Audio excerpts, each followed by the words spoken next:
Sometimes it feels like the sun will never rise, like the birds will never sing again. Believe in a power greater than what you are going through. When you don't know what to do, keep breathing. That's right. When you don't know what to do, just keep on breathing. From the City of Angels in Los Angeles and from the Big Apple in New York all the way down into Fire Island, New York. Welcome to all my listeners out there in Atlanta. I'm Dave, the Caregiver's Caregiver at caregiverdave.com, along with my lovely co-host, Adrian Green at caregiverspace.org. And we're coming to you live and on demand 24/7 on numerous syndicated radio podcast networks on 26 global audio and video platforms like iHeartRadio, iTunes, YouTube, Spreaker, SoundCloud, Video, Stitcher Radio, Blog Talk Radio, and a whole bunch more. In fact, we are proud to be voted #1 caregiver podcast on the top 50 on Player FM, and #2 caregiver podcast on Spot out of the top 60, and #2 caregiver podcast on caringvillage.com. And we have an especially exciting show planned for today, don't we, Adrian? Yes, we do. Margaret Combs, 5 key factors to help post-traumatic stress disorder victims to learn. Before we get started, I want to thank my last week's guest, Ken Rayo, who's an author, lifelong entrepreneur, philanthropist, senior care advocate who lives in Lee's Summit, Missouri, paying for long-term care, understanding your options. And it's a show you don't want to miss. And just to remind you, you can watch and listen to all our interviews on our membership website, caregiverdave.com, or any of our other 26 networks that I mentioned earlier. Okay, enough of that. Margaret, welcome to the show. Thank you. Happy to be here. I always like to ask my guests just who is Margaret Combs and why was she placed on this? Who is Margaret Combs? I am a lifetime businesswoman who retired only to have a new mission thrust upon me. And I say that in a very positive way. I had a young friend who was a physician in the armed services. He had run aid stations in Iraq, and he had then been an underwater medical specialist with the SEALs, and he committed suicide after talking to me day in and day out, and that changed. It changed who I am. It is all too common a story for veterans, unfortunately. Yeah. And of course, they're not doing everything that they can be doing.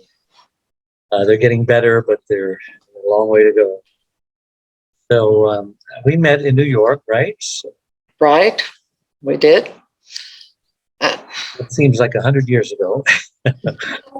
Sorry, A lot's happened since then.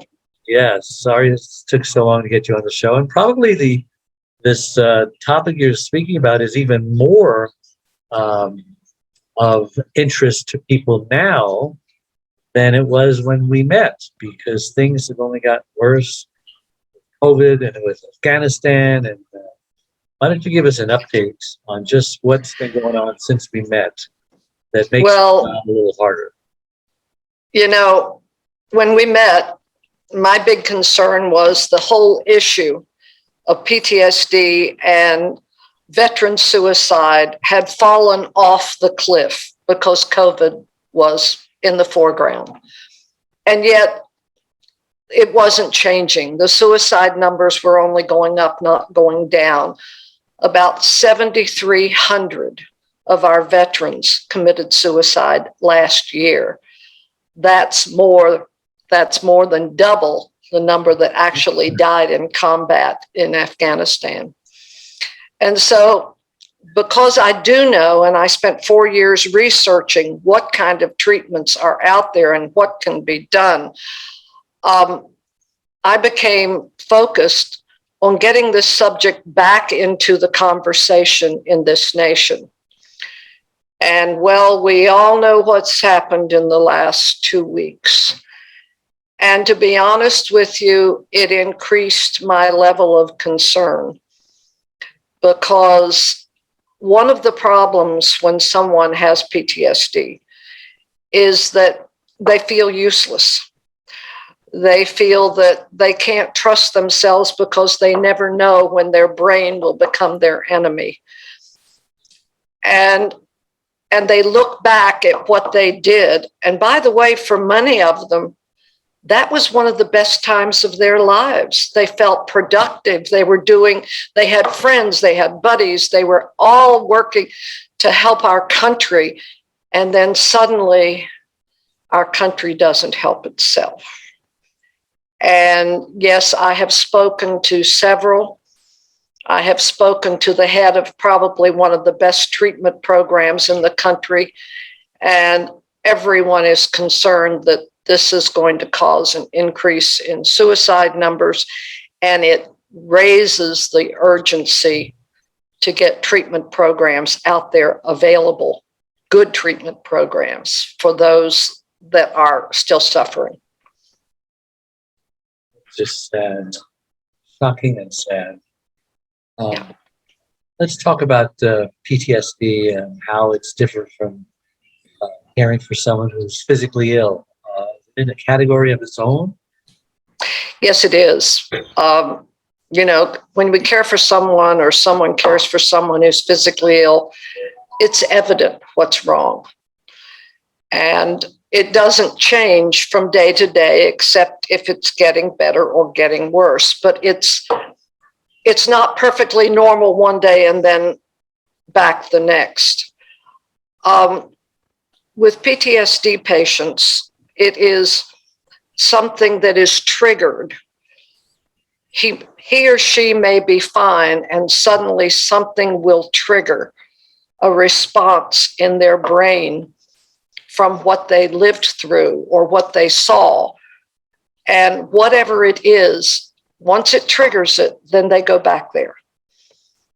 And they have to cope with it and find their way out. And if you've ever been with anyone who has gone through a triggered response and you've seen it, for a caregiver, it has got to be very frustrating because they can't see that anything's wrong, but they see this person do a 180 and they totally change who they are. And then the caregiver has got to somehow or other remain positive and bring them back to where they were, as opposed to changing a bandage or doing the many things that a physical person. It is less physical and more mental to be a caregiver for a PTSD victim. Yeah. I never really thought of it that way. That's very interesting insight. What personality impact can you expect PTSD to have had a person who deals with it, caregiver? I've interviewed dozens, and I've had several that work with me and that are in a little group that we have.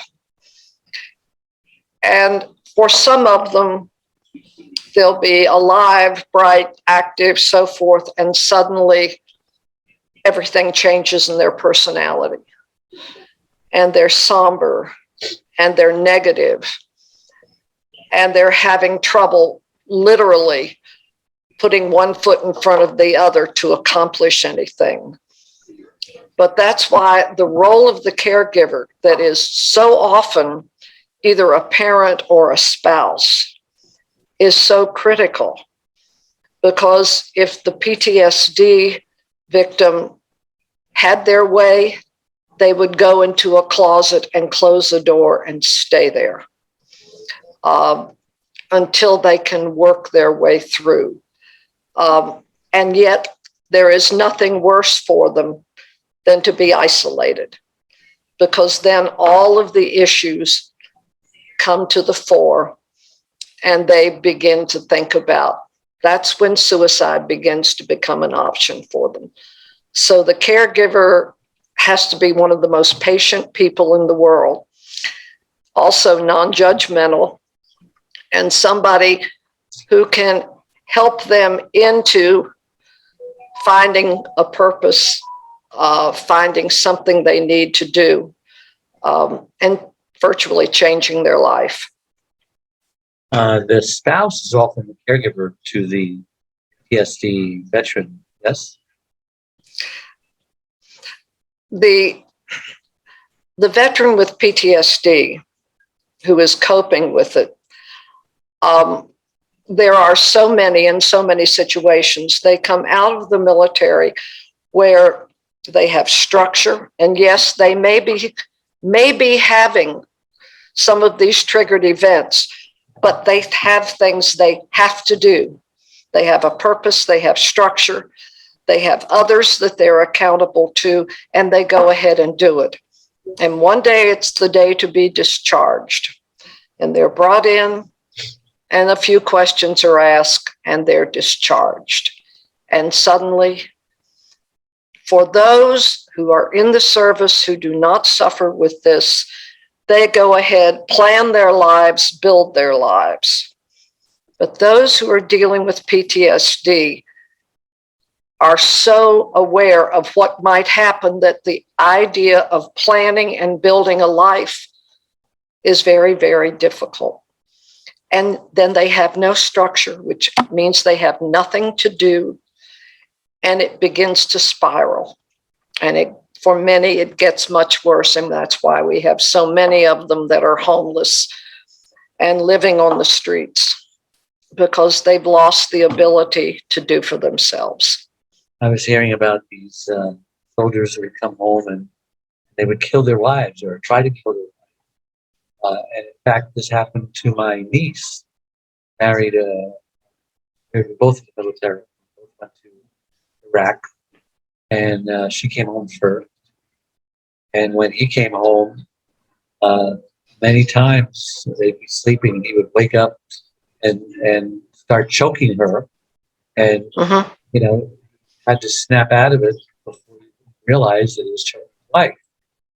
That's pretty common. Yeah, I'm afraid it is. And, I'd like to say that this is new to the post 9/11 war, but it's not. Men have come back from combat for years with what was called shell shock.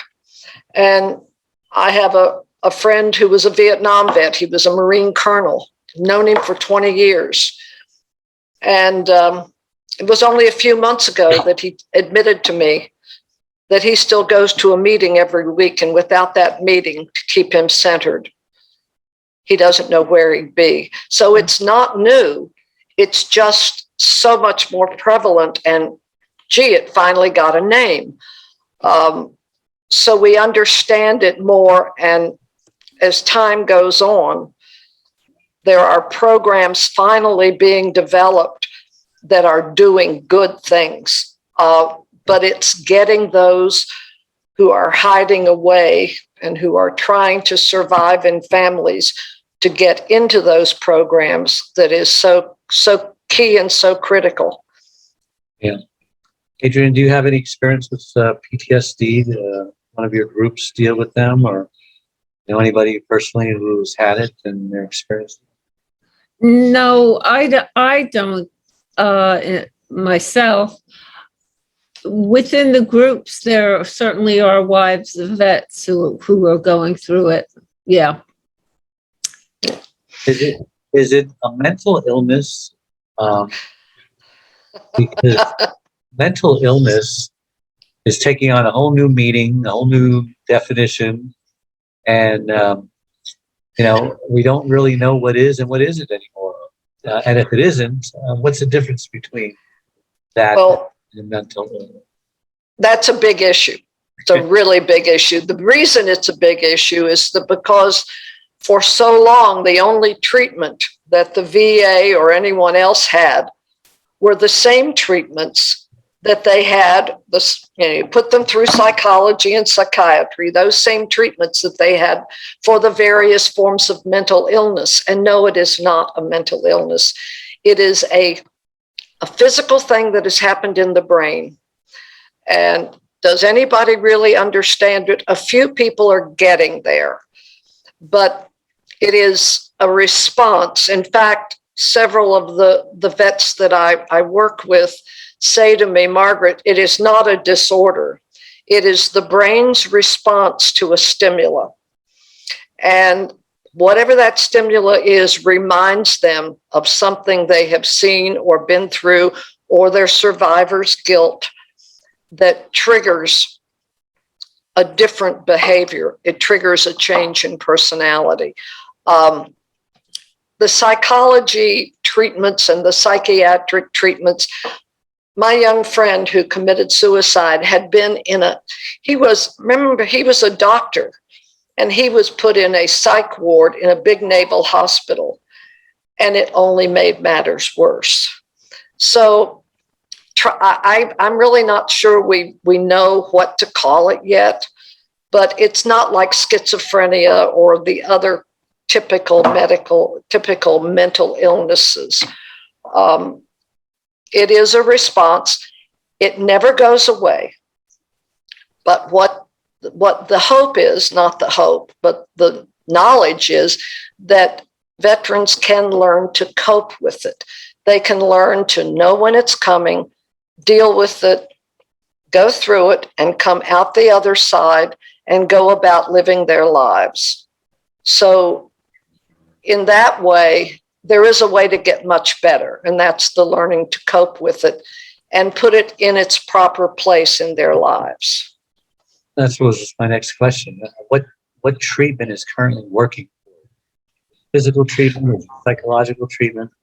And well, it's really interesting. There was a research study. In fact, Bernie Marcus of Home Depot fame commissioned a research study of all of the treatment programs in this country. And there are 8 in the Southeast and Arizona that use a program or a curriculum they call Warrior Path. Now, the interesting part about it, and I happen now to be on the board of one of those programs, but the interesting part about it is when it was being put together by a group of eminent psychiatrists, doctors, and military people,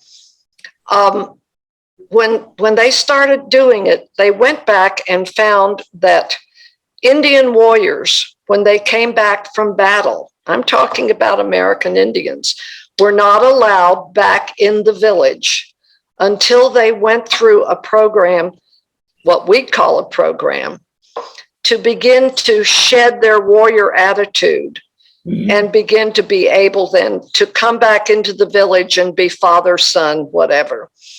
So Warrior Path has some of the elements of that, as well as a number of others. And as I say, it is proving to be the most successful in the country. It is a week with 7 other vets, and then 18 months of curriculum where these 8 vets are in touch on a daily basis. And it's working for people. And as I say, there are 8 of them in the country and soon to be more available across the nation. I think that's fantastic. It sounds like it's a reflex. It's reactive, so it's a reflex. Yes, it is. And we studied reflexive actions in chimps, and a reflex. Well, hey. Very strong thing, and decompression is part of what is a resolution. So what you're saying really resonates. Well, that's the foundation of what's called Warrior Path, and it has an extra H on path. That's what makes it a little unique, but that's the foundation of the beginning of the program. The other thing it does is it sees to it that they are no longer isolated, but they have 7 others that they can call and talk to at any time that they need help. That's a big, so they become each other's caregivers. That's a big part of it. What percentage of post-traumatic stress disorder patients consider themselves healed? Would you ask me that again? What percentage of the PTSD patients would ever consider themselves totally healed? Is something that you None. None. It never goes away. But so the totally is the issue. Those that consider themselves better are those that have learned to cope, have learned to deal with the event when it happens and go back into their life. It's like taking a breather. So, but the answer to that is none. So this is like a traumatic experience, like a rape. Like a rape will change a woman's life. She may never ever get over. Right. Well, it is post-traumatic stress happens to all kinds of people, not just our veterans. Post meaning after the event. After the event. And sometimes, interestingly enough, it doesn't come upon people until much later. Something later will trigger it. Right. And suddenly they find something happening that they don't recognize. How would you say the families of PTSD patients can react to this? Can they help in any way? How do they find out what the triggers are? Actually, they are, when I list my 5 factors, they're right in the middle. And frankly, they can be extraordinarily helpful, or they can be extraordinarily harmful. I tell a story of being asked to speak to a gentleman who was a university professor and who had a son who had PTSD. And the first words out of his mouth were, "My son is a graduate of XYZ University. He's an extraordinary young man, and he's waiting on tables at the Waffle House." And the judgment was just oozing out of him. And we talked for a while, and my last statement to him was, what he needs is a supportive parent, not a judge. And interestingly enough, you would have thought that would have ended that relationship, but it's gone on and things have gotten better, and we've stayed in touch. But parents cannot expect these men or women to be as the same they were before they left to go into the military. They will never be the same. They will be new people, and it's how supportive the parents are or the spouses that will determine what the relationship is going forward. How about the children? A supportive spouse, and by the way, most of these Warrior Path programs also have programs for the spouses and the children to help them to understand how to help their husband and father, because children need to understand as well. And those retreats are very successful and have helped a lot of couples to stay together. And they also have parents' retreats. So those caregivers have an opportunity to learn how to make things better. Yeah, that was the question I was going to ask. Not getting along with them, are there other options rather than just moving out? A lot of them have moved out and they're on their own. Should they be living by themselves? You're absolutely right. But what they tend to do when they've moved out, quote unquote, well, there are a couple of ways they tend to go. I live in a city that has one of the largest VA facilities in the country. And we have a number, because there are some meds that give them some ease. And we have a number of them living on the streets, and it breaks my heart. But they choose to do that, but they live together. There'll be a group of them together because they understand each other, and they can be close to the VA to get their medications. It is the wife who understands how to be the caregiver, who keeps her husband, who gives him the support that he needs so that he doesn't move out.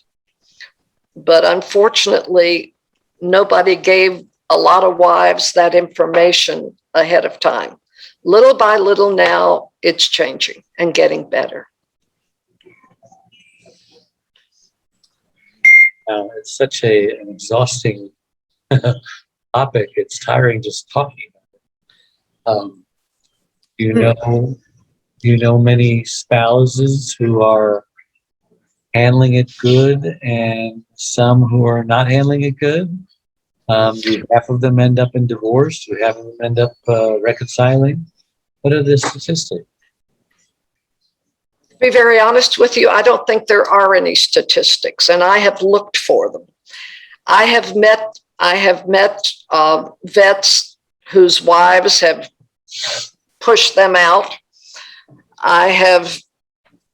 And of course, they always will tell me, but I'm getting better, and I think we can reconcile. One of the things I do in the book I wrote is, because I focus in the book, it's a novel.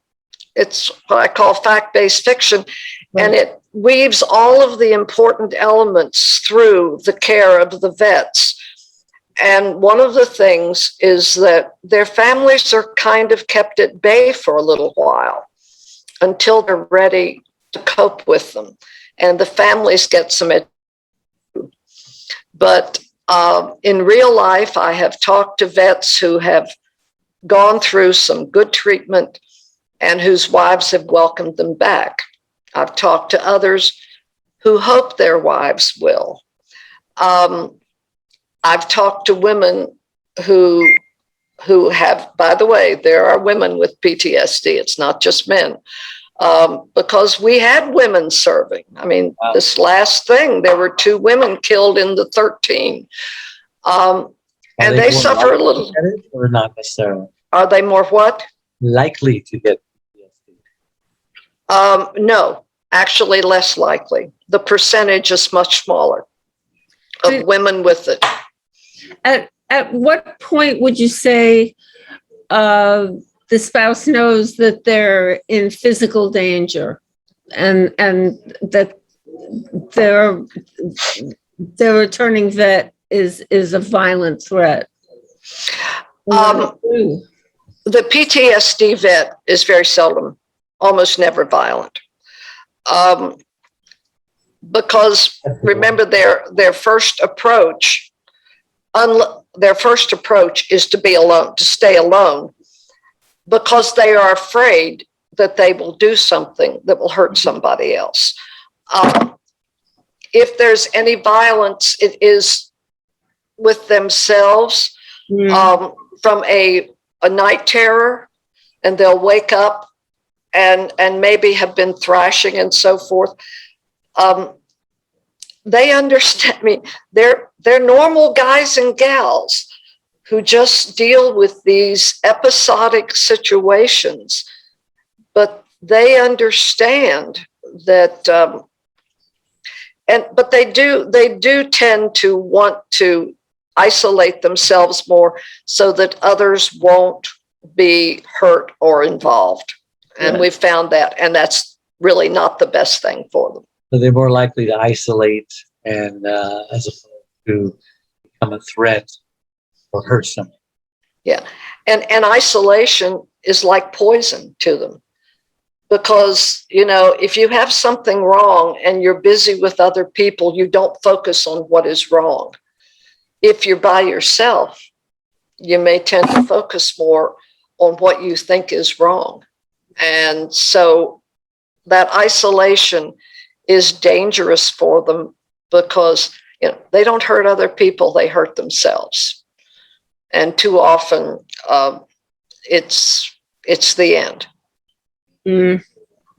Is there anything that you had wished that I asked you that I had not asked you yet that needs to be? Well, I will. Let me give you the five factors, because I think for your listeners and the caregivers to understand those 5 factors is important. We talked about isolation and the fact that that's poisonous to them, and families shouldn't let them isolate themselves. The other thing they need is structure, because they've been in a structured environment and suddenly they're out of it. And they don't have anything they need to do. There's a great book by an Admiral, William McRaven, called Make Your Bed. And that book basically, make your bed. It's a simple thing, but it's part of a structure of living. And that's what the book is about. And they need a structure. They need to know they have to do this, this, and this. Obviously, the family issues and getting the families to understand and be positive, not negative with them. The 4th thing they need is a purpose. And the problem is they had a purpose, and then suddenly they're out of the military and they don't have a purpose anymore. And a caregiver can be wonderful at helping that individual find a new purpose, whether it's volunteering or whether it's any number, a good hobby, whatever, but they need a purpose.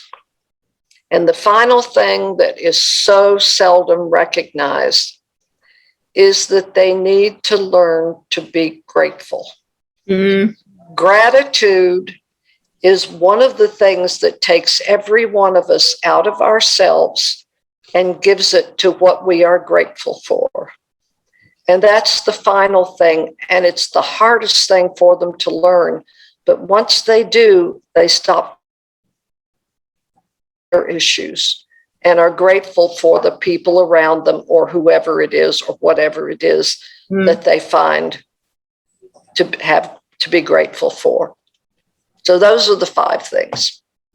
Thank you so much, Margaret. I can't believe how fast this hour is gone. Thanks so much for coming on the show. Why don't you tell our listeners how they can reach you if they want some more information?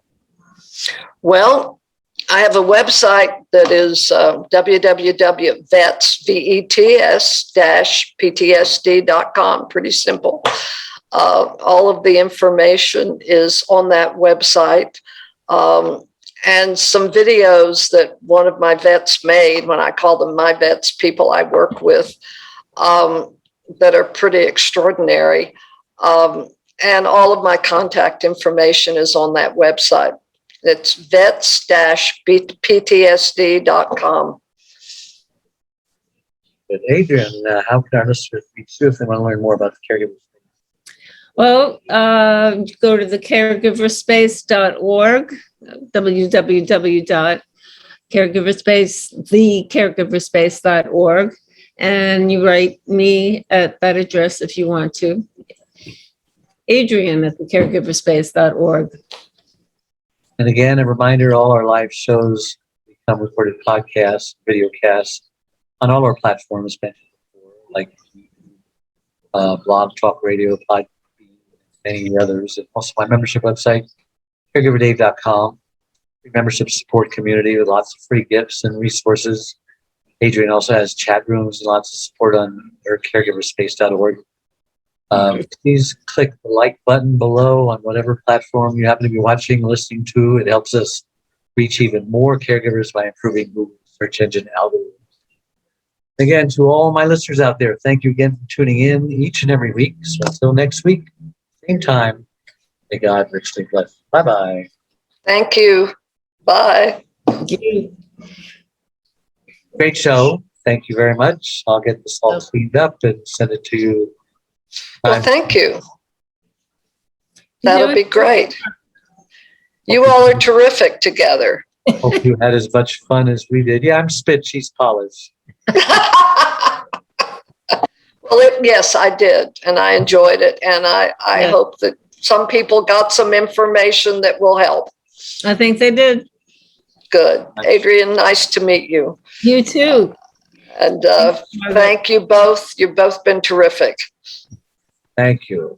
Bye. Have a great Bye. day. Bye-bye. Night, Dave. Good night, Adrian. Good. Good night. We are a community of caregivers that understands and supports you wherever you are in your journey. We are a place to connect with other caregivers, but more importantly, a place to get practical, actionable help. There are lots of ways for you to get support. First of all, you can download our welcome pack.